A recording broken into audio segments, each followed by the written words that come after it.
जरा म्हणून लाज वाटत नाही 12-12 वाजेपर्यंत झोपायला.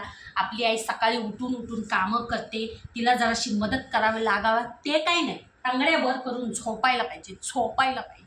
एवढं बोलते तरी उठत नाही. कसं काय एवढं दुपारपर्यंत दरिद्र्यावानी झोपू वाटतं काय माहिती. ह्यामुळं तर दरिद्री येते घरामध्ये, बाकी काय नाही. आमच्या वेळेस नव्हतं बाई असं.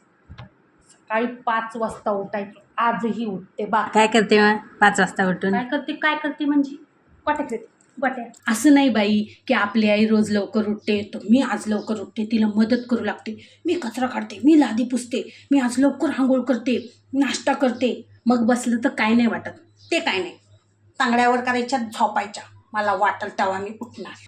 ज्या दिवशी मी मरण ना त्या दिवशी कळेल तुला. मेल्यावरच किंमत कळेल की आपली आई होती, सगळं करायची दिवसभर उठून. ते कपाटातले कपडे तसेच्या तसे घालायचं गळतं, फक्त घडी घालायचं कळत नाही. उठ ते कपाटातले कपडे सरळ कर, नाही तर मुडदा गाडी.